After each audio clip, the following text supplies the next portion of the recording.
such an honor to meet you, Maxie. I've well, since the last couple of weeks, since I heard you and I read a bit about you, I just said, okay, that's why I sent that message that we just have to Yeah. get you on an interview to tease out what you're doing with underwater data centers and so on. You Yeah. have a very amazing profile, like I mentioned earlier.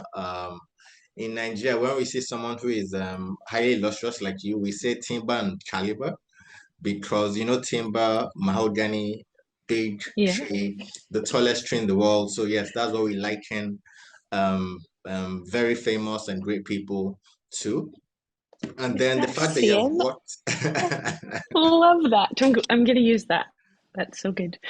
timber and caliber, yes, you should. And then you Well, have worked across virtually all the continents of the world. yes. And then we'll get a bit into that. But let me just start first by quick introduction. So, Yep. please tell us a bit about yourself. Well, I don't know if I deserved all of what you've just said. That's probably nicer than I've ever been introduced before, so thank you. But no, I you are right. I've worked across the world and actually in a lot of different industries. So I started off working offshore oil and gas in my sort of very late teens and or early 20s. So I was working on oil rigs and vessels for the whole of my 20s, and it was a riot. I loved it. It was so good. It was just probably one of the best periods of my life. So I had a sort of technical role as an ROV pilot technician, and I sort of grew with that role over the years. And I have a very sort of I zigzagged to where I am now. So I worked offshore, and then when you work offshore, you're a month on, a month off, and when you're on the rig or the vessel for that month, you have shift work. You're 12 hours on, 12 hours off for the most part.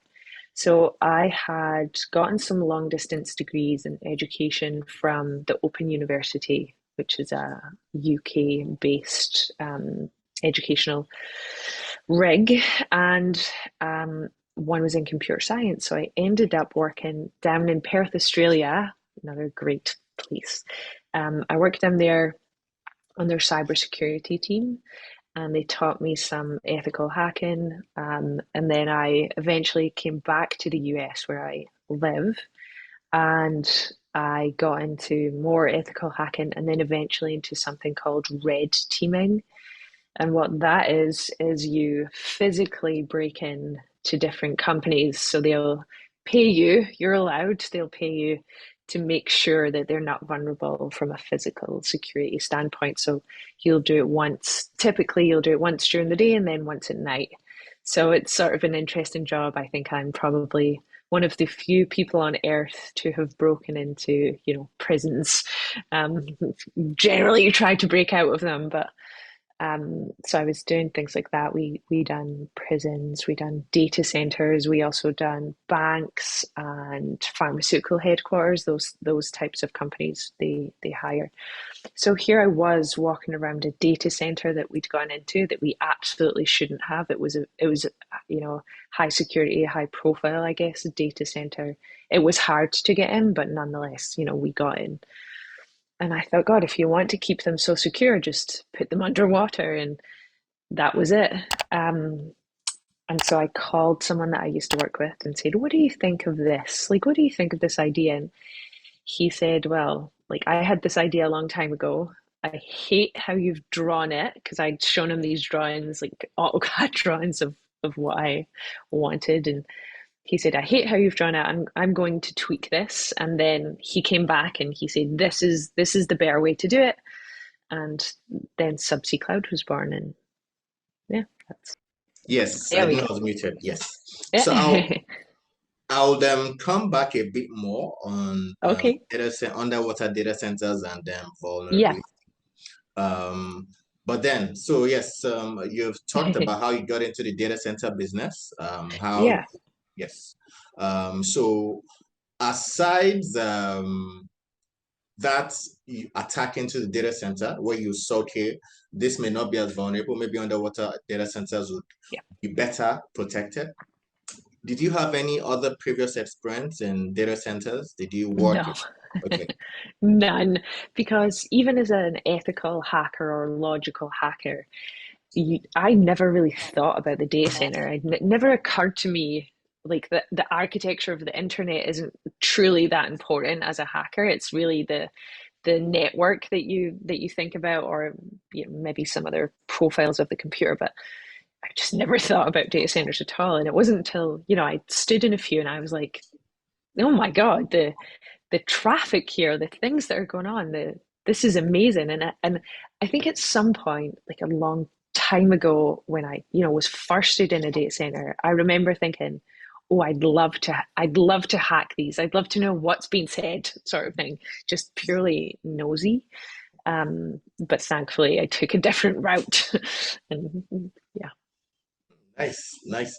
So I see in your profile, that illustrious profile I talked about, um, that you've worked a bit, you've worked in Nigeria, you worked in some other Yeah. countries. Yes, can you tell me when you worked in Nigeria, how the experience was, and if you Yeah. worked in any other African country?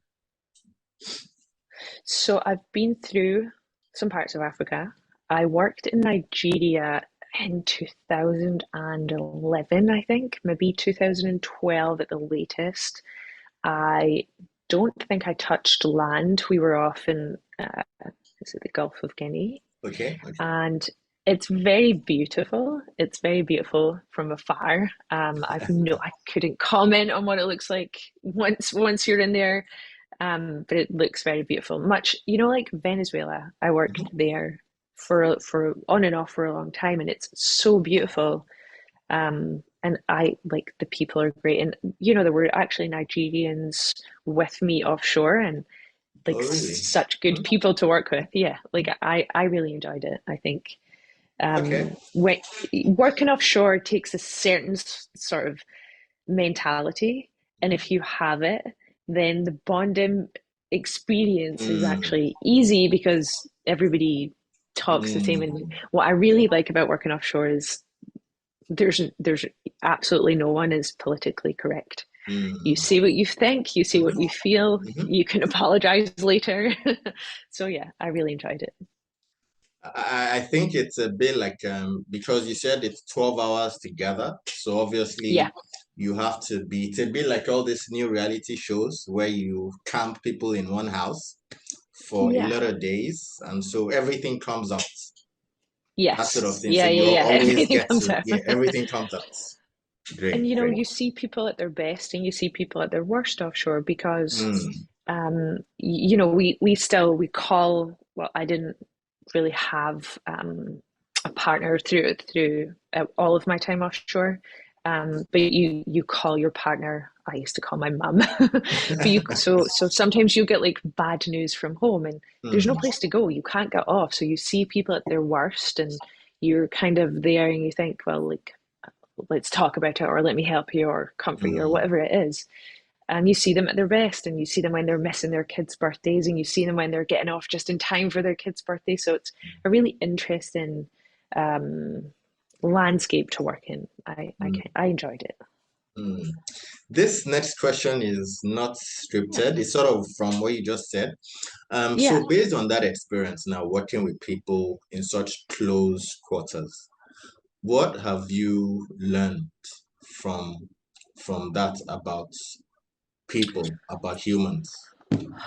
You know, I think probably the most important thing I have learned is to sort of be generous with your interpretation of other people's actions because it's very rarely actually personal. Sometimes, people get annoyed or upset or they're lonely or they would like to go home and they might take it out on you Mm, or someone else within your team, and it feels so personal. It feels, you know, really hard.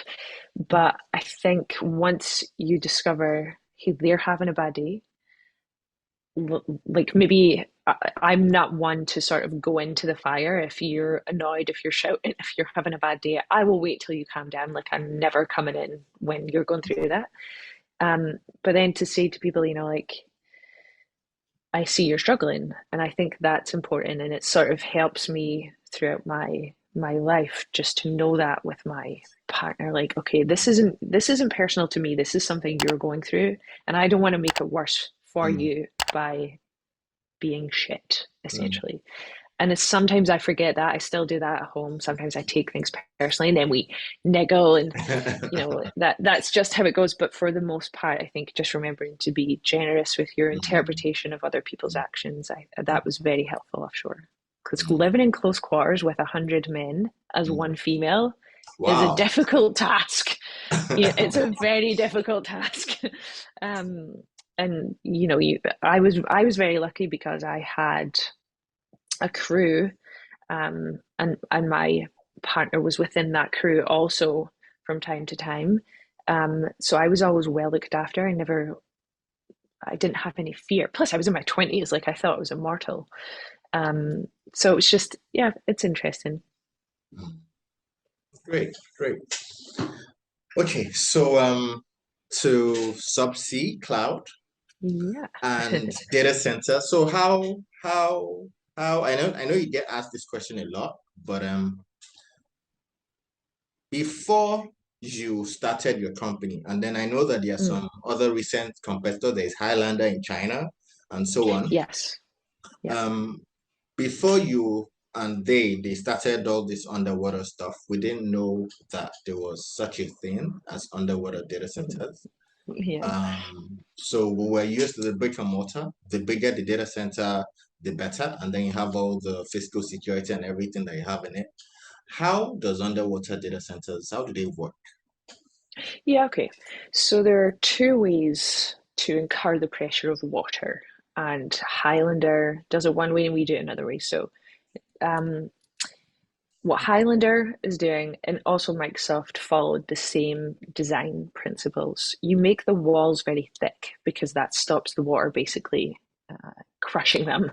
It keeps the force of the water away, so to speak. So that's one way to do it. And there's trade-offs there. So you can't go very deep down into the water because the lower you go, the thicker the walls need to be. And the thicker the walls are, the less you can fit in there. So at some point, there's what we call, it's a coefficient. There's a space server coefficient, and we just want to get the most amount of servers into that space. And you can't do that when you're making the walls thick. You have to spread out, which incurs its own challenges. So I just don't like it as a design principle. I don't think it's the way to go. There's some smart things there. There's some interesting things there. So what happens, I think for Microsoft, and I don't know about Highlander, but basically you pump a gas into the chamber where the servers are. And I think they're doing nitrogen, and nitrogen's actually really good for servers. It's non-corrosive. There's no dust. There's no debris. It's like an interesting thing to push in beside servers. It's optimal for them actually. So I like it from that way. But what we do is we compensate differently. So to incur the pressure of that water, we compensate from the inside of the unit, which really just means that the servers are hermetically sealed and in a dielectric liquid. And what happens is the servers, as they work, we all know they produce heat, Mhm. and when they do that, they sort of stimulate this natural turbulent flow. It's created within the walls of the unit because there's this fluid there. It gets heated up, the molecules get excited, they start to race around within the unit, and because of density, and some of the molecules are now sort of heavier while some are lighter, is in the best way to think about it. It creates this flow, this natural turbulent flow. So the heat then flows to the walls of the unit, and the seawater is surrounding this unit, and a sort of transfer occurs where the heat from the inside goes through the wall and out to the ocean water, or whatever, river, port, dam water. And sort of what's interesting about that, and or I would say miraculous is like a good word to use. What's so interesting about that is that the water doesn't actually heat up. And you'd think that it would because it's taken on heat. So why doesn't it get hotter? And that's actually just because of this principle. It's known as specific heat.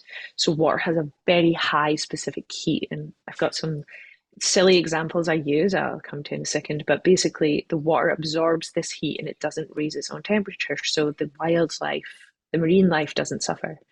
And this sort of silly example I use that most people just get is if you think about if you're on like the beach and it's really hot, and I happen to know it gets very hot in Nigeria. So you're on the beach, it's hot, and you need to cool off. You go into the water, but you've walked, 6, 10, 20 feet. You're now in water. Why isn't the water as hot as the beach? Because it's the same sun, so it should be, right? But it's not because water doesn't heat up the Mm, same way that air does. So it's mm, it's sort of interesting. We call it free passive cooling. It's mm, free to cool. mm. So yeah, Free passive cooling. free passive cooling. So we have these modular units that sort of self cool, and then I guess to speak a little bit further to your question because I've not really answered it, we plug them in subsea. So we take these containers, put them into the water onto the seabed, and then we plug in the power wet, and we plug in to the fiber also, and then we have scheduled maintenance, and they get attention when needed. Okay, so one, Yeah, how long is the scheduled maintenance? And then yeah, two, obviously there is going to be some fiber connection possibly hmm, to yeah, land somewhere. How yeah, long, how many meters or kilometers or whatever do you usually, what's the ideal yeah, for it to get connected to the underwater data center? yeah.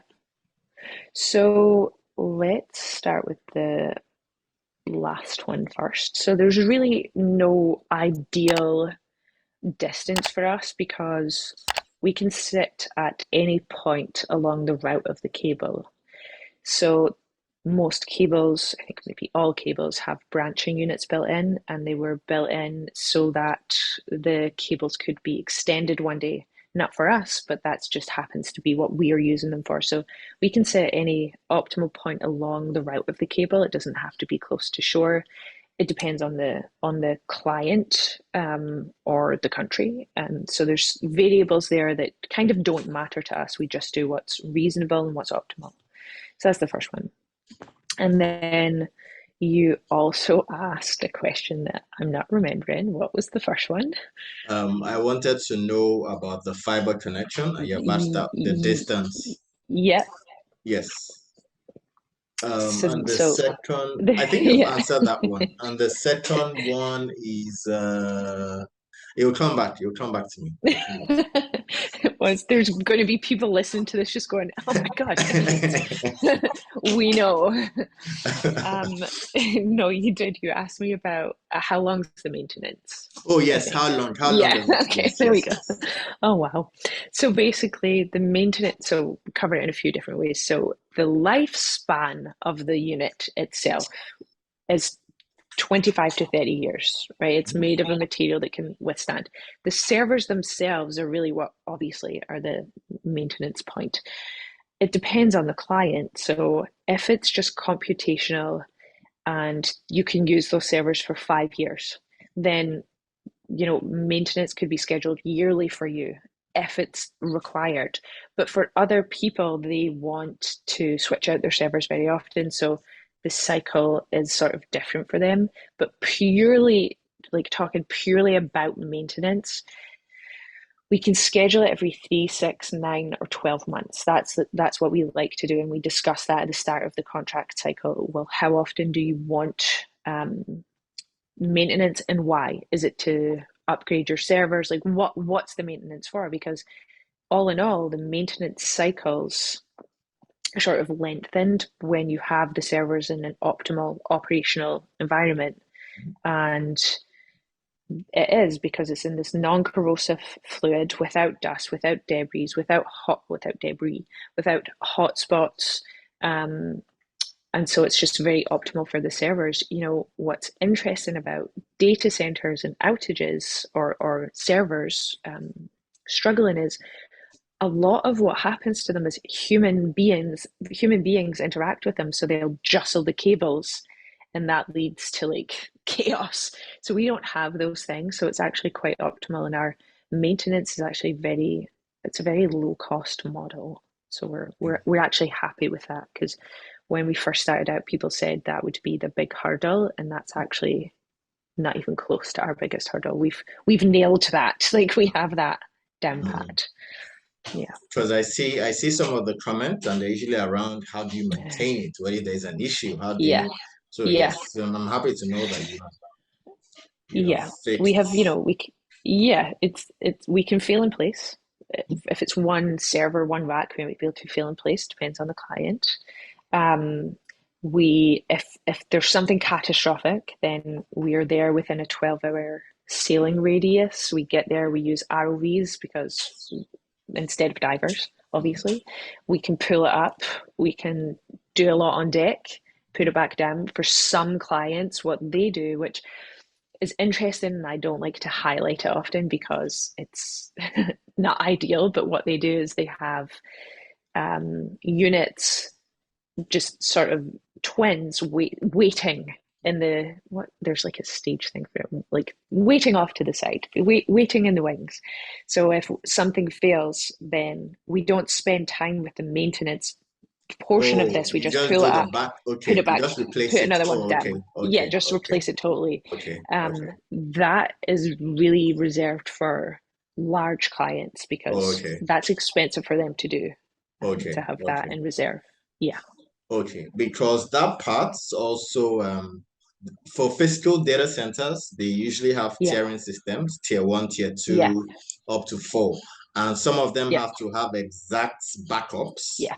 So maybe that's it. Correct. Yes. So exact That's it. backups It's to do. for the larger Yes. clients who cannot Yeah. afford to lose data or to go Correct. offline. Okay. Okay. Correct. Okay. Yeah. Yeah. And we have one client, one large cloud provider, and what they are about to do is interesting. And my CTO absolutely hates when I talk about this, because he hates this as a model. But basically, what they are doing is they have this hybrid system. So they have, their compute underwater happening, but they have redundancy on land. So they've got this new hybrid model, and it makes them feel safe and fine. And I think in 3-4 years time, they'll stop bothering with the on land. They'll be comfortable. So yeah. Okay. Yeah. Yeah. So you mentioned something I was going to come to anyway. The RVs. You Yeah. don't send Yeah. divers, you send RVs. So can you talk a bit about that part? Yeah. So I'll talk about it both ways, two ways. So when we're just putting down, we use an ROV, and that takes anywhere between 30 minutes and 3 hours. It depends on the depth. And the ROV does all the work. So an ROV, this remotely operated vehicle, they come in very small sizes. We call them eyeball ROVs, and they come in work class and extra large. Like, they're interesting machines. So they have sort of eyes, they have cameras, they have sonar, they have arms. You can put all different types of tooling on them. We happen to have one in house, um, and they are the workhorses of the sea. They do things that divers can't do, or that maybe divers shouldn't do. And depending on where you go, and there is definitely a monopoly, there's definitely people charging exorbitant rates for ROVs because they can. But depending on where you go, it becomes very economically responsible to use ROVs. And we happen to have some in house, so that's good for us, really. And then when we are taking them back up, let's say for maintenance, obviously we use the ROV, it goes down, it has a look around, it does its inspections, it unlocks some of our mechanisms so that other people can't steal our units. And it sort of helps bring we'll clip in basically. We've got a clipping system, and we'll bring the unit back up to the deck of the ship, and the Mm, ROV will come back on, and we'll wipe it down, get the seawater off, and that's it. Done. okay. It goes to sleep. They, yeah, So just for people to understand, please, what does RV mean? it's a remotely operated vehicle, um, and we have these shacks on the back of vessels typically, and sometimes on rigs too. And we'll sit in there as the ROV team with this wall of monitors where we see everything the ROV sees, including its sonar, its heading, Mm, its depth. So all of the tooling reads back to us on these monitors, and we also like actually see what it's seeing. So we have cameras on there, and it's really, when I first wanted to go offshore, I went to we had a dive place in Scotland where I'm originally from, and I went there and said like I want to be a diver, and the guy sort of picked up my arm and he's like absolutely not, like leave, like you we don't give like the divers armbands, there's no way you're going to survive this, and he was absolutely right, and I'm so glad that I didn't try and force that. So I ended up in ROVs, and it's a much. I'm actually really afraid of water, which mm, doesn't make any sense at all. But I hate being in water. So seeing the seabed and the marine life and everything else from the safety of a shack, I love it. It's the right way to do it. So yeah. nice. Okay, so Oh there are two power and cooling. They're usually very, very important. Power and cooling. There are usually yeah. significant implications for data centers. How have you been able to? I know you talked a bit about the cooling earlier when you talked about Yeah. passive cooling and so on. But let's talk a bit about in detail about power and cooling and how you're able to do this with your underwater data centers. Yeah. Okay. So from a cooling perspective, it's currently the most efficient and effective and green thing on the market today. There's nothing more efficient. There's nothing more environmentally friendly because the cooling is free, and we've discussed its impact on the environment. It's negligible. Um, so there are no active components for the cooling. So a data center typically has HVAC or I mean that's the main method of cooling today. We don't have any active components for that. It's just free. It just happens naturally. And then I'll come back to that, but I'll talk about it through the power. So power is very interesting. So to start, every megawatt hour of energy consumed from fossil fuel generates about half a ton of CO2 in the atmosphere. And that's how we're getting so much CO2 in the atmosphere. So our cooling mechanism, it reduces the amount of carbon emitted by 40% because we're reducing the amount of power required to run a data center by a minimum of 40%. So that's kind of where it's interesting in terms of power and in terms of cooling. And obviously, it might change in the future, but most of the power consumed by data centers today is fossil fueled. And that's because it's very difficult for a traditional data center to co-locate or be close enough to a wind farm. Not in all cases, of course, like we see it happening and we're seeing it happening a lot more often, but the big problem with the renewables is attenuation. It doesn't, we can't get the energy generated or the power generated to travel well. And we can't store it. So what we do is we come in and we say we will sit underneath those wind farms, and we'll use the power as it's generated. And so again, we get to be really green and environmentally friendly, I guess. And then I think it's important to say here that no matter what, land or subsea, all servers and all data centers produce heat. So my sense is that our units are using less power, which means less CO2, which means optimal temperatures for everyone, right? The wildlife plus the servers plus us. So free cooling, which is what we have, can be thought of as renewable cooling with no carbon no costs, no interference with the renewable source. And so you get this integration with nature instead of a manipulation. And then I guess the modular aspect of them might also be worth talking about through this lens. So basically, here we have this space saving, shippable, built for the lowest possible cost data center that can handle equipment and racks with different configuration needs. And that's difficult within the data center to do.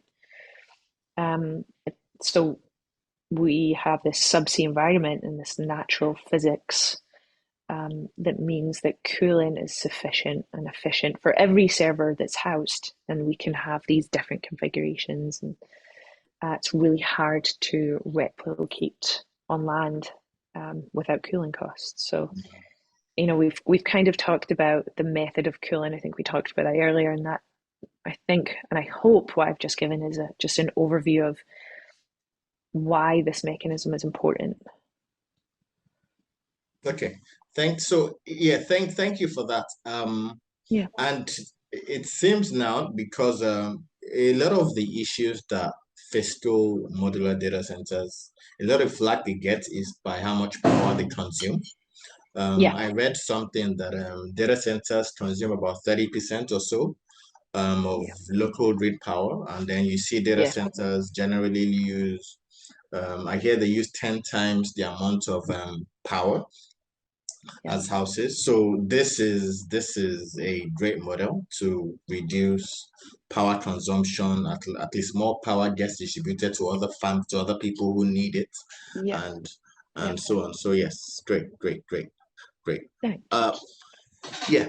So so I just we're gonna get a bit into a more detail. I saw Yeah, the Yahoo Finance interview you did where you mentioned it cost about $1 million yeah, thereabout to build your underwater data centers. So now let's yeah, look a bit about the specifics in terms of yeah, how many racks, because yeah, one of the ways that physical data centers sort of talk about themselves is, oh, we have 2,000 racks, we have 5,000 yeah, racks, we're sitting on this expanse of land.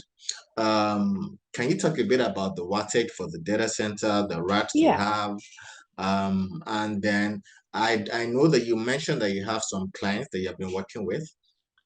How are you currently building? Do you have a factory? When do you plan to have a factory and sort of scale that up? And by then, when you have a factory and you have it's a bit faster. What cost do you yeah, think building will be from now currently yeah. about $1 million? Do you expect it to go down? By how much Damn, yeah. do you expect it to go Okay, down?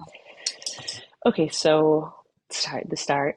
Um, we it costs us about $1 million to get 1 megawatt up and running. In apples to apples, here it costs about $7 million to do the same on land. 1 megawatt, call it $7 million. The reason it's so low for us is because there's a lower bill of materials, there's no land costs, the labor is sort of built into our costs, so to speak, and there's just no complexities. So when you're building on land, you have land complexities, you have different land owners. It's very time consuming to build on land because you have men who have to sort of drill up the or women who have to like drill up the roads, lay the cables. It takes a lot of time. We don't have that same time pressure offshore. We have a trawler, and it puts the cable out the back. So ROVs to do the labor. So it's an interesting model that way.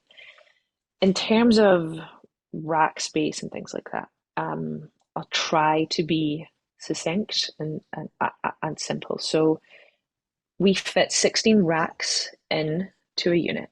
A unit for us is about 20. It looks exactly like a 20-foot shipping container, and we build them in house. We'll come to that in a second.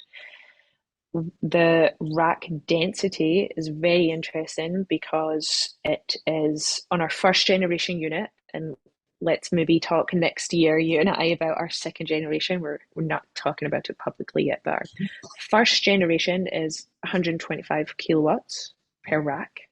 So the highest I think I read the other day that I think was it Open Compute or someone else, they were up to 150, but just not at scale. So I'm gonna say we're top two, but I think just top in terms of rack density. We have an upper limit on how many units we can put in one area, but it's not space, right? The seafloor is 70% of the world. So our upper limit is 700 because after that number of megawatts and units, so 1 unit, 1 megawatt, after that number, we then need a different power cable. It's the power's upper limit. So space wise, it's hard to say.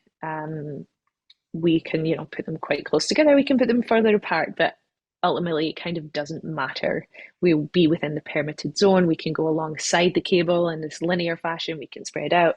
It kind of doesn't matter to us. That's the benefit of A, being underwater, and B, be modular.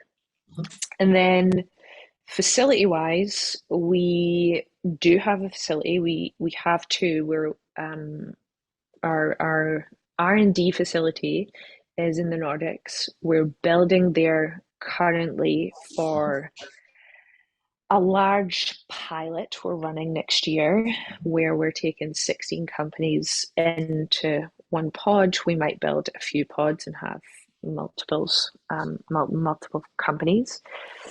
And yes, the cost will go down somewhat with when we have factories and things like that. But it's really, we are very optimized in terms of cost because where we source our materials, how we build them, so on and so forth. So it'll come down a little bit. The real magic actually happens in terms of economies of scale when we reach 20 units in a single deployment. That's when it's extremely cheap for us to have our vessels, our maintenance vessels and things like that. So that's really the magic is on the OpEx side with economies of scale. Okay, thank you. Indeed. Yes. So I know the name is Jules Verne. Oh dear. Yeah. So how did that Yeah. come about? Why Oh my why why Jules goodness. Verne? I don't know if we're laughing at the same thing. I'm laughing because cringe, and maybe you're just laughing because I anyway. Okay, so here's the thing. I wanted when I when and it was me. It was solely my decision, which is even worse. When I decided to call our very first deployment the Jules Verne, that was a couple of years ago. I chose it because I wanted it to be on the nose, so to speak, and I wish it was slightly less so now, and it was a little bit more clever. So background: we've named our first ever deployment. We named it after this French novelist, poet, playwright, and I think he collaborated with a publisher, and I can't remember the publisher's name now, but it led to the creation of was it the Voyage Extraordinaire, something like that, and ultimately we all got from that 20,000 Leagues Under the Seas. It's a 10,000. classic science fiction. Yeah, it's a classic science fiction adventure novel. What was I thinking? I don't know. It seemed fitting at the time, but now it seems sort of childish. But we're trying to get cleverer with our names, and they name hurricanes like Sandy and Teresa and all of these things. And I thought I was being clever, but I probably should call them like Megatron 1000. Like it should be, if it's going to be cringy, it should be Yeah. cringy but Yes. cool. But so I might just start naming them like 1, 2, 3. We'll see. We'll see. So yeah, that's how it came about. That's the Apple model. 1, 2, 3. 2, 3. Yes, that's right. Yes. iPod. Oh no, I can't call them iPods. Yes. Pod 1, Pod 2, Pod 3, all the way up to I've sold now, guys. I can't name them anymore. I can't bring my magic to you. Yeah. Oh, but I actually like the maybe Megatron, or you would join Yeah. two languages, but Megatron or Yes. Albatross or Yeah. Fortress or Albatross. It's things funny the like other that. day yes, yes, albatross is great. But what we're trying to do is, so like we're building this Nordic unit. It will go most likely in the Norwegian North Sea. So we're trying to name them based on maybe their location now, not based on my fancies of like French novelists. Oh dear. Oh dear. Okay. So So yeah. so interesting model. Very Yeah. interesting. But I know now you are working with a few pilot clients, big Yeah. clients, in your country. Mm. But there there's a there's a tremendous need for data centers in the global south, Yes. Africa, other countries, other emerging countries that need one because the data center to population density is lower there. That's one. And then two, the costs of building is usually big companies that can take on the humongous cost of building data centers. Yeah. And because we have Global South usually have the biggest population, they have Yeah. large number of digital savvy people. Cloud data centers isn't as mature for them as much as for other countries. And you have come with this innovative, significantly cheaper model. Mhm. What's the plan to go into global south countries? I'm sort of come to Africa. Yeah. We'll be there. We're coming. Okay. Yes. Okay. Okay. So basically, my plan for or strategy for emerging countries. Okay. Let me. I mean, I'm so sorry because this is not going to be succinct, but overall strategy. Let's start there. So I have a lot of. Do you have the term like ear bending? Is that said in Nigeria? Like I'm to bend someone's ear. Maybe Yes, like yes, top, yes. yeah, top, yeah, Mhm, yeah. So I have mhm. a lot of ear bending to do next week because I'm currently in the middle of developing an overall strategy. Mhm. And I need to get advice on that, and I need to synthesize information from different sources. So come back to me in a few months on my overall strategy. But Okay, okay. emerging markets is sort of interesting, and so let's start with Nigeria.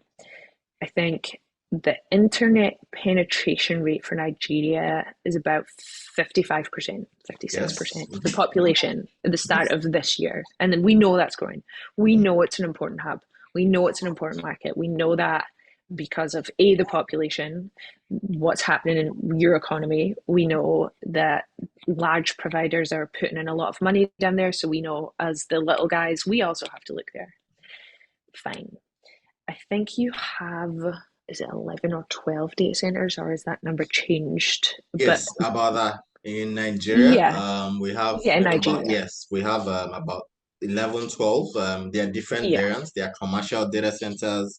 There are telcos who build their own data centers and use for themselves. yeah, And then more yeah, recently, there are the guys who sort of fly in data centers who come in because they want to build hyperscale facility. So yeah, everybody's coming in. There's a lot of money flowing into Nigeria and Africa. Data centers in yeah, South Africa, data centers in Nigeria, data centers in Ghana. There's so much going on. Equinix, yeah. the big names, all the big names really are coming into Africa.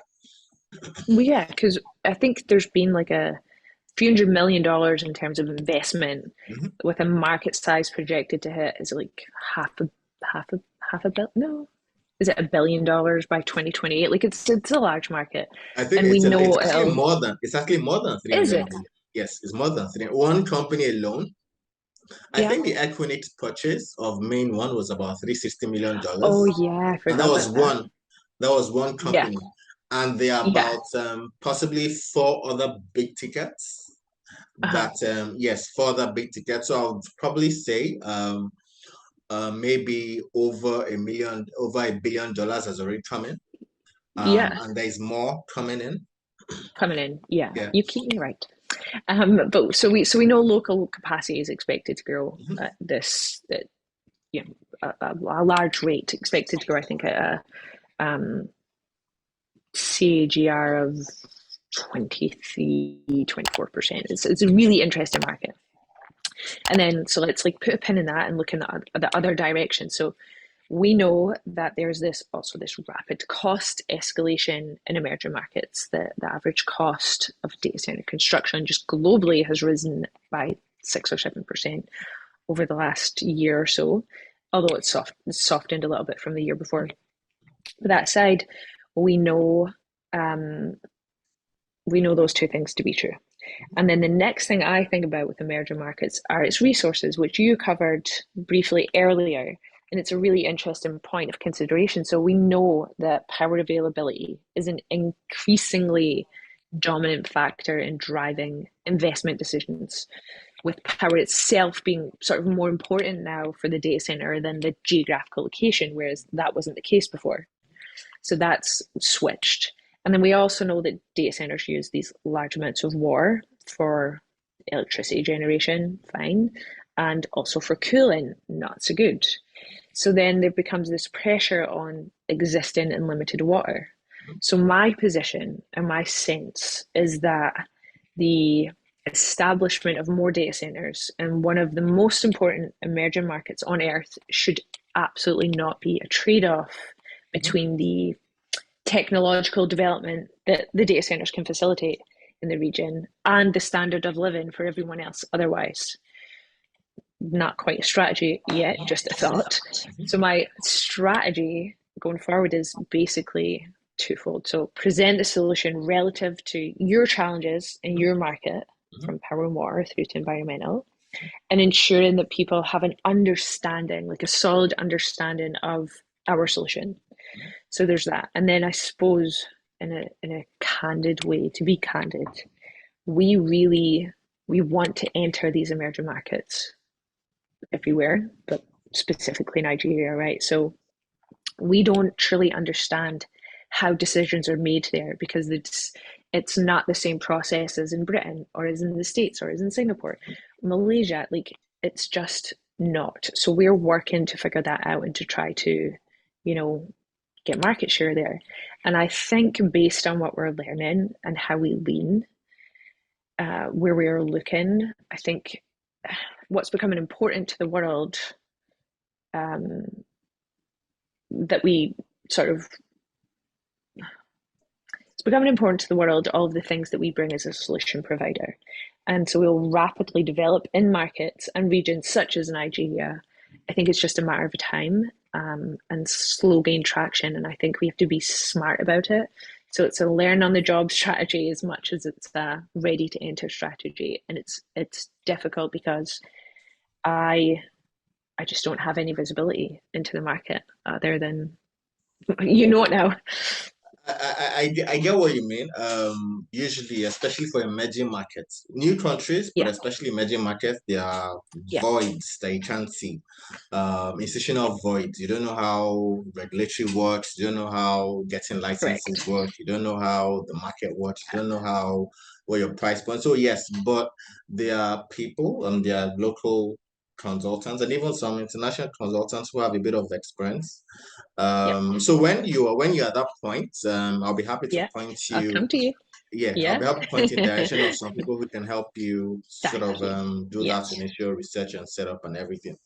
But increasingly, there's a bit more research that is going on. I'll check a few links and share with you. I know there's a Okay. bit of data center research that's been done Please do.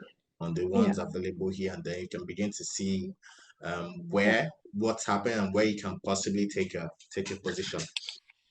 I'd love that. And we Yeah. will, we are gearing up to I guess start the entire process towards the third quarter of 2024. That's our Okay. current plan. So Okay. Okay. we'll see. It looks like it's gonna be a very busy, very, very busy few years ahead for you. Oh yes. Oh yes. It's just problem solving, like my entire job is solving problems that I've created, but also solving the other issues that come up around the solution in the markets. And it's really interesting. I really enjoy the mental work of it. It's a big difference from, working offshore and running through buildings at nighttime as a burglar, as a robber. So it's interesting. I like it. Okay, so I heard something about immersion cooling, and Yeah. it's also you do a bit of it. So can you tell us a bit about immersion cooling, especially Yeah. as the future of data center cooling? Yeah. And then what are the risks that come out of this and how do you manage them? So, okay, um, how to start? So, okay, there's absolutely no denying that immersion cooling is superior to air cooling. However, standard immersion cooling requires water to be pumped to remove the heat. Fine. It can be energy intensive to pump water. So, in other words, as we move to immersion cooling or towards immersion cooling, we have to be cognizant, everyone, not just us, we don't actually use any pumps, but the industry has to be cognizant of the distance from the water source or actually the height of the water source. Because when you start having to pump water uphill, you introduce pipe resistance essentially. So a steep angle or over long distances, it's really chiefly no longer environmentally friendly, and no one thinks about that. Like, it's so deep down in the weeds technical that no one thinks about it, cares about it yet, but they will. And then they'll play back this podcast and I'll be right and I'll be happy. But I do think that immersion cooling is absolutely the right direction. And I obviously, when you're a hammer, everything looks like a nail. So I think free immersion cooling, like ours, means just that, right? It's free. It's free for the customer. It's free for the local population. It's free for the surrounding nature. It's free for us. So I think that is the standard to beat. If you're going to do immersion cooling, make it as environmentally friendly as you can. And that comes down to location if you're on land. And if you're going to do it subsea, then you can't use a Highlander type approach because you still need pumps. Although I will say that for Microsoft, the pumping the water around there is sort of negligible, so it's actually fine. It's just not as good as ours, but it's fine. I'll accept it. I'll allow. Okay, So yeah, so good you touched on sustainability, yeah. which brings me to another question. So now we are going into the green era. Yes. Sustainability, achieving the SDGs, green data centers are becoming more of a buzzword. Well, they're still a Mm-hmm. buzzword, really.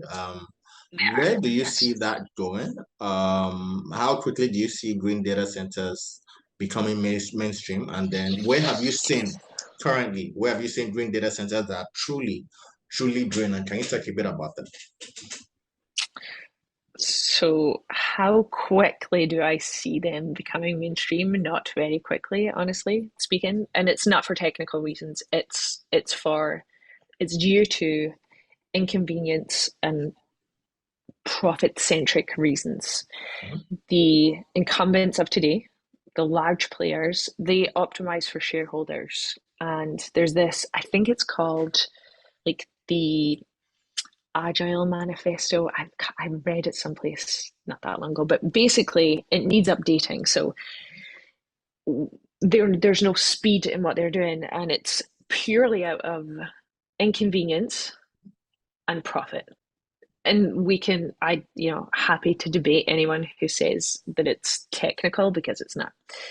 In my humble, apparently, opinion. So, in their defense, though, these like incumbent companies, in their defense, some of the most brilliant people work at these big companies, like technically advanced people work there, but they can't do it all. Um, and there is something to be said for like this steady change and this steady executing of like consistency, basically. So I don't think it will happen quickly, and there's the reasons why. Um, it will etch that way. And then also think that, let's see, what else do I think? I think it's a hard time to move towards green because you, much like the government, the US government, I'm 100% getting my visa revoked after this, but basically the US government and the UK government and a lot of governments, they want to be seen like they're doing something, so they do something that's not actually green. And like the best analogy is carbon capture. Mhm. Been around for a long time, captures nothing. If we put down pods, we stop, I think it's about 1,000 tons of carbon per pod per year. In the last, I think, year alone, all of the carbon capture companies in the world have captured, I think it's 10,000 tons. Wow. So and here's like, you can edit this out because it's very down in the weeds, but it's sort of an interesting point and it's math heavy.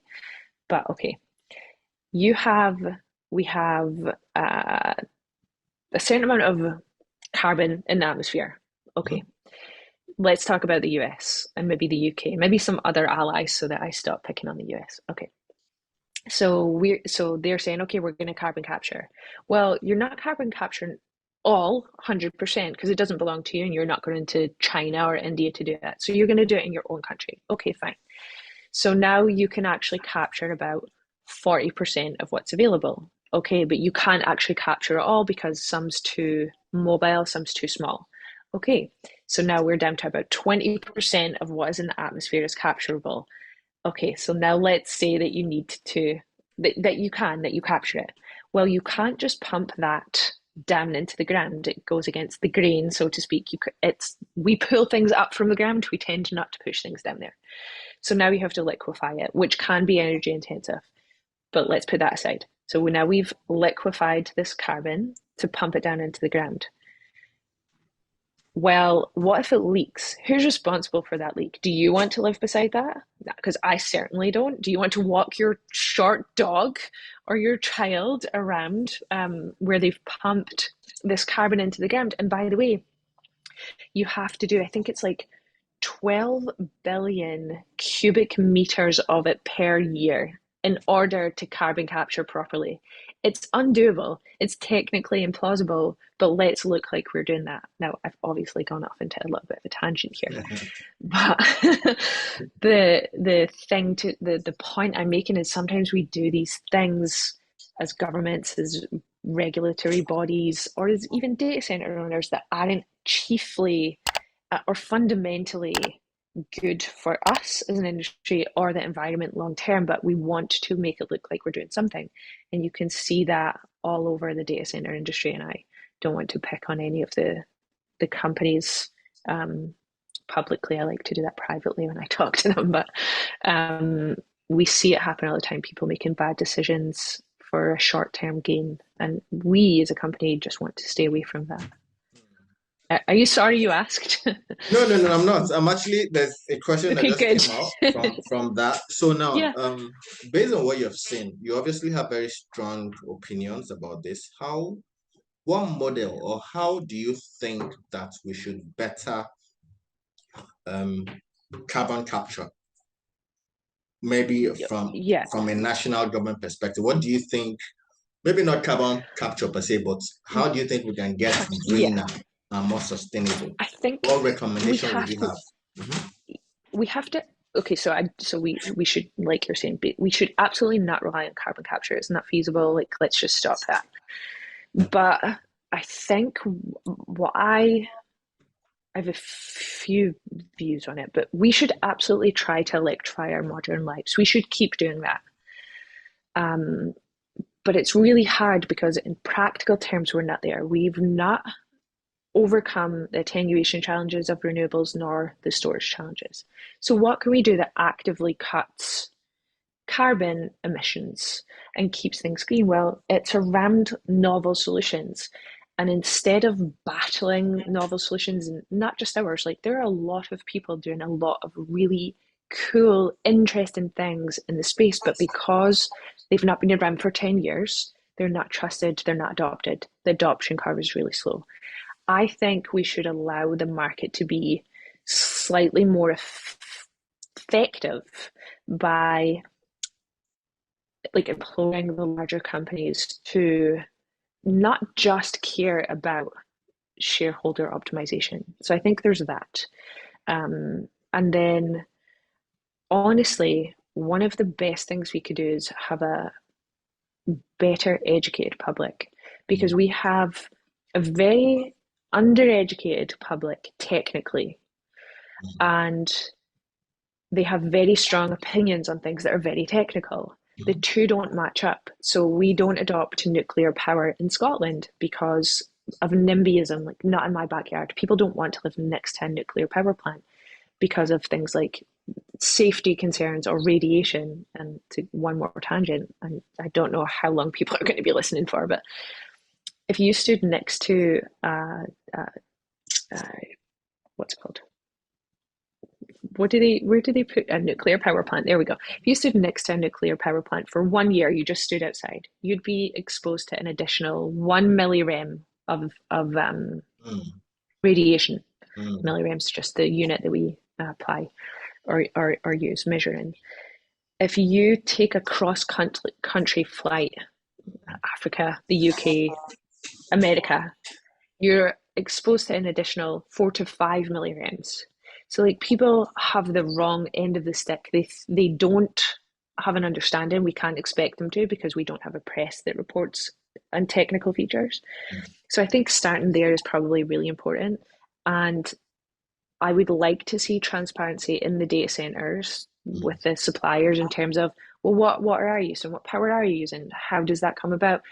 How could you do better? And I would like to see them not penalized when things aren't going perfectly, when they're saying, here's what we've observed within our data centers, here's where we could do better, we're going to try to get there. And the public doesn't like try and oust them because they're being truthful. So I think all of those things would help. I don't know if that answered your question. I love a tangent. Love a tangent. Yeah, so another topical issue. We've talked about green, we've talked about sustainability. There's a new buzzword that is sweeping through data center, AI. Yes. Yes. Yes, AI. And then yesterday I read that they fired Sam Altman of the That's OpenAI. right. Yeah, Yeah. so there's a bit of shaking that's happening there, but maybe we should focus on data centers and AI for a bit. What do Yeah. you see? I know there are a few data centers who are positioning as AI Yeah. and so on. I don't know how much traction they have gotten. I don't know if there's anything there or just a buzzword. What do you think about AI and data centers? Yeah, I think a few things. So one, you have to have the rack density, and we touched upon this earlier. So um, when we first came to market a couple of years ago, absolutely no one cared that our rack density was so high. They were like, well, what are we really going to do with that? And even now, there's, our rack density is still too high, so to speak, because it's 125 kilowatts per rack, obviously. But that's important for AI and it's important for the future of AI. And what I think about AI and data centers starts with what I think about AI. So we are absolutely what I think it's I read his book, AJ Agrawal, I think. I'm definitely mispronouncing his name, but he wrote a book called Power and Prediction. Very, very good book. And he said we're in the between times for AI, between the demonstration of what the technology is capable of, plus the realization of its promise. So we're in the between times of those two things. And AI today is enhanced prediction. It's progress in statistical techniques. It's not something that actually thinks. It carries out specific tasks. And it's really only helpful for 11% of businesses. So it's impacted banking and finance and pharmaceuticals and automotive and some retail and things, and it will continue to do that. That's why we're not seeing this big upsurge in data centers. We're hearing a lot about it. We're seeing NVIDIA do things with it. We're seeing Sam Altman, actually, he was attempting, I think, to raise funds for a chip that could compete with NVIDIA. So it's coming, but it's not here yet. And we have to worry about it in the data center industry because we're not well positioned to take care of the future. We can't do it on air cooling. If we're going to do it through immersion cooling, then we're again going to have to think about the impact of immersion cooling on the environment if we're pumping a lot of water at an angle over long distances, those sorts of things. So I kind of think to frame it all, we know we're going to need, I think, 33, 34, 35 gigawatts, or what is that? 33,000 megawatts for AI in the next decade. And we can't build that where we've historically built. So we'll see new markets emerge. And I think we'll see those in emerging markets too. And I also think that will drastically change the landscape of climate and industry. And we've been seeing this maladaptive approach to placement with the past sort of indicating the future. And I think we'll see a 180 there. We'll see new builds, new routes, new thinking. And I truly believe that AI will be to the 21st century what electricity was to the 20th. And if we are not prepared for that as an industry, we are blowing up into like humanity here. It comes down to us at the end of the day. We have to be able to do this properly without detriment to the planet. It's a huge task. So we have to start thinking about it now. That's all I have on that. Interesting. Interesting. Well, I guess the next few years we'll see Yeah, whether the see what industry happens. heeds your Yeah. counsel and they're better prepared Yes. for for AI and everything that is coming. Yes. Yeah. Exactly. Exactly. Okay. So this is we're winding down. So this is a bit Yes. more of, less data center-ish and more you and business and life Mm. questions. So you've worked a bit. You've worked before you founded your company, Subsea Cloud. You've worked previously, different experiences, different continents. How has it been? How's your experience been as an entrepreneur? Especially selling this previously unknown and unseen and unheard products. How's it been? Yeah.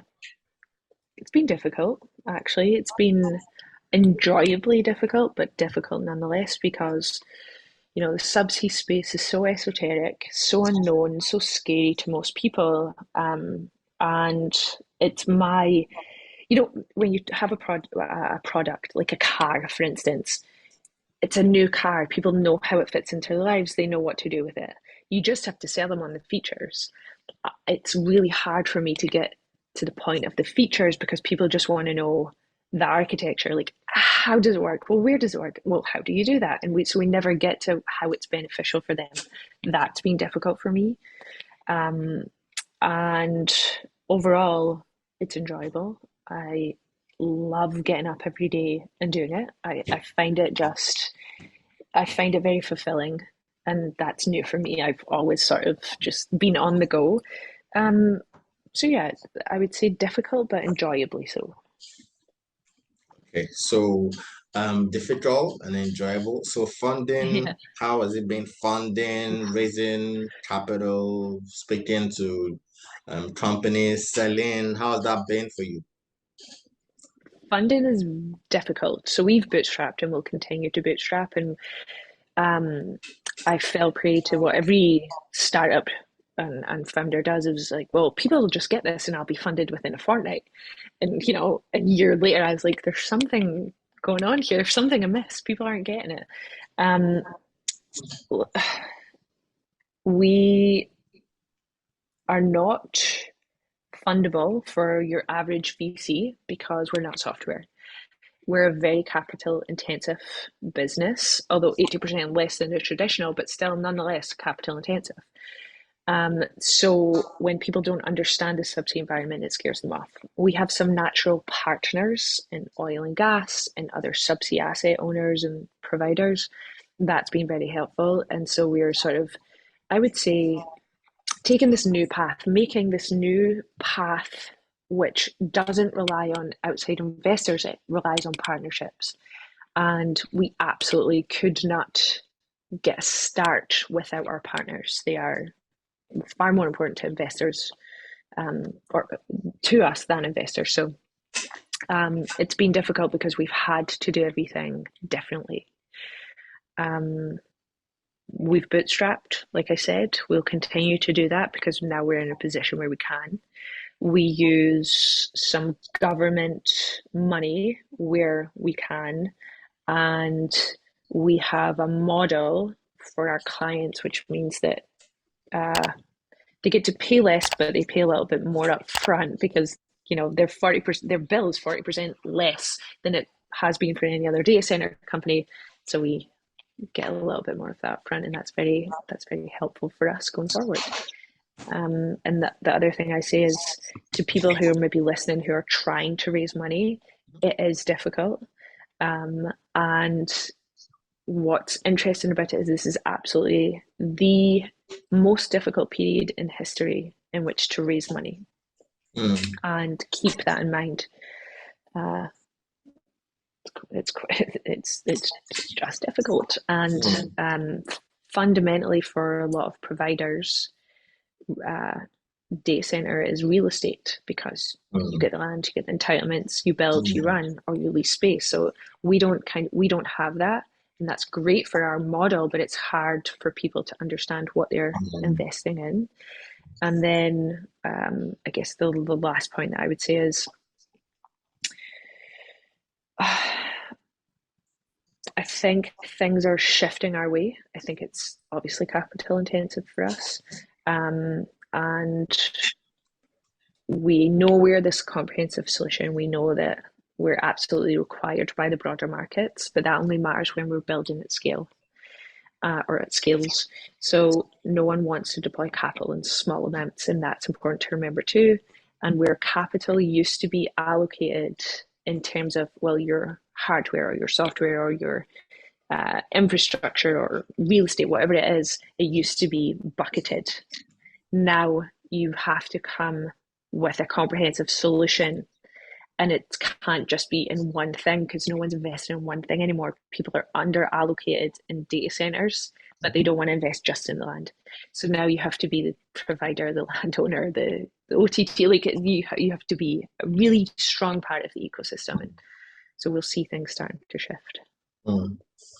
I've always been it's always been annoying for me. I've been in the infrastructure segment.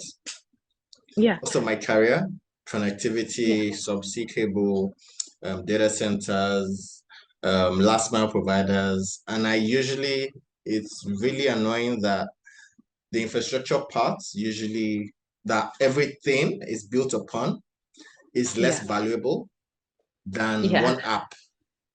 Yes. It's very annoying to me. Yes. So because I'm like, if we took this up, there's nothing. There's no app. Yeah, you're so right. Yes. Yes. Mm-hmm. So yeah, you're right.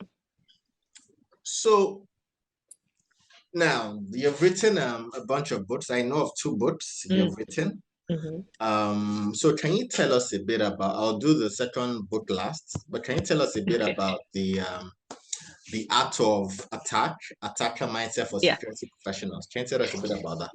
Yeah, that book is about how to think like a bad guy at the same time as being a good guy, really. And I can't stop any personality type from reading it. So some bad people might read it who want to do bad, and that's the nature of information, right? There's no information that's just good or just bad. It's kind of what you do with information. So I take a lot of flack for that book. If that's, I don't know if you say that there, but like I get a lot of grief for that book because people are like, well, you've given people the secrets. You've told them how to be bad. And I'm like, well, I don't think I have. But even if that's the case, you can only give information, and my intent was pure. So the book is about how to break into places, how I done that, kind of some of the tactics we used, and the real parts of the mindset you need. You have to be curious, you have to be persistent, And you have to be diligent also. So it's really about that. Okay. All right, then your second book, um, Yeah. A Guide to Surviving Childhood. Look, Mom, you shit yourself. Don't I don't yeah. I did I did say that to my mother once. I wrote so I wrote that book. That was actually my first book, and I wrote it I think 10 years ago, or 5 years ago. 2000, I can't remember when it came out. 5 years ago or something. And it's just a collection of stories about growing up with my mum because my mum's hilarious. My mum's my biggest hype man. She's so uh like whatever I'm doing, she's like, you do get like let's go. I believe in you, you can do this. Like she's always been like that, but she's also got this little side of her where she just loses her shit once in a while. And it's now, and as a child, you're like, oh my God, like take me to social services. But as an adult, you're like, I get it. I get it. So the book is just those stories. And the look, mum, you shit yourself was one day I said, like, when you're a child you want to be helpful, so I said, like, I'll polish your shoes. And I was on the living room floor and I would polish them, scuffing them and buffing them, and they looked great, by the way. But she then came on. We didn't have an iron board apparently, so she then came onto the floor and she ironed her pants or her trousers. So the trousers, and they were white, they ended up with brown polish on them, and she never noticed. So we're walking down the street and I noticed, and it's right on her butt. So we're walking down and I was like looking, and she's like, what are you looking at? Because I'm like leaning back, and I was like, nothing at all. And then she's trying to look, and I was like, no, it's nothing. And eventually I think we went to meet someone, or it's something, and I was like, she's going to know, and I'm gonna get the blame, obviously. And I was like, look, mom, you shit yourself. And she's like, I did fucking not. And I was like, you shit yourself. It's there. And then eventually I have to say, okay, look, it's the brown polish from the shoes that I so helpfully polished. So that was that. Yeah, poor So, women. so how was growing up? How was your childhood? And what in your childhood sort of led you? Did you have any indication when you're younger that you would be doing the things you're doing now?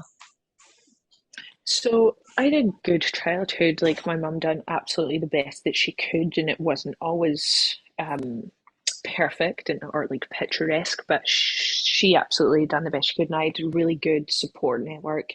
My gran and granddad, things like that. My granddad worked offshore. I'd never thought that I wanted to work offshore, so I didn't know that would be like my first step into the world. But I think my childhood adequately prepared me actually for my adulthood because life is difficult. And I think that what happened to me in my childhood is important in terms of the good and the bad. So my mum is like, again, my biggest supporter and like hype man. She's, you can do it sort of thing. And so whatever I wanted to be at the time, and it changes a lot when you're a child, whatever it was, she was like, okay, well, let's find out about that. You want to be an astronaut? Okay, well, because there was no sort of internet the way we know it back then. So like 80s, 90s, it was different. So we'd go down to the library and we'd look up, well, here's the things you need to be an astronaut. Here's what it looks like to be an astronaut, or when I want to be a vet. And she drew the line at plumber. I came home one day and I was like, I want to be a plumber because I heard you make good money. And she was like, she said to me, go and get the plunger, wait till your dad comes out of the toilet, and then you tell me if you still want to be a plumber. And I was like, no, I don't think I do. So I had that mindset, and I got that from her, saying you can do anything you want to do. So you figure out how to do that. Now I happen to be I happen so there's skill, right? Everybody's born with um the ability to learn and things like that. I've adapted and I have some skills in life, but I also have a lot of luck. I'm very lucky. I'm just lucky to be born a female in a time where I've grown up and it's okay for women to be in business. Like I've done nothing I have no part in that, but it happens to be, and so there's a lot of luck involved in my day-to-day life and my life as you see it. Okay. Yeah. So Thank you for what's your asking. yes. Come to the hopefully last question. I know I've Yeah, taken no, a it's lot fine. of your time. So now, what's your favorite pastime? What do you do to relax after a long week of Yeah, chasing businesses and trying to get new clients and trying to figure out how you're going to put another subsea cable, another yeah. subsea div pod. So, what do Or you do to cable, yeah. relax? It's changing as I get older. But so I read a lot. I walk a lot. I love the gym. I go pretty much every day. It really helps me. I would love to meditate, but I can't get there. I just don't have that skill in life. Maybe I'll try harder, but um so I do the very mundane things. I have a very exciting, career. So I do very mundane things on the other side of that. And I am in my bed every night without fail by 8:30. I love it. I get in, I read, I pet my dog, I talk to the dog, and then I maybe watch some TV or something, and then I'm asleep. And I just like I have a very boring life outside of work, and I enjoy that. So those are the type of things I do. And I've taken up pottery. So I'm basically middle aged now. I'm like well on my way to a midlife crisis. I'm so sure of it. So yeah. Yeah, there are places to meditate. I know there are all these Asian countries usually they're usually known for meditation centers and Yeah. temples and so on. Would you do it? Would you go? What if it was like a silent retreat? You can't talk and you just have to like listen to yourself breathe for a week. Would you do that? I could, Would you go? I could. To be honest, You tell I me if think it you will be find a the good one. novelty. It'll probably be the novelty of just shutting Yeah, down everything, shutting down yeah. phones, being inaccessible, and then just do something. Maybe that's it. Maybe yeah, it's something I probably would explore maybe later on. Maybe later on. Maybe later on in life. Maybe we'll see. Yeah. Thank you so much, Maxie. Thank you. Was It was really nice to talk to you. yes, Thank this you. was a very good session, and thank you.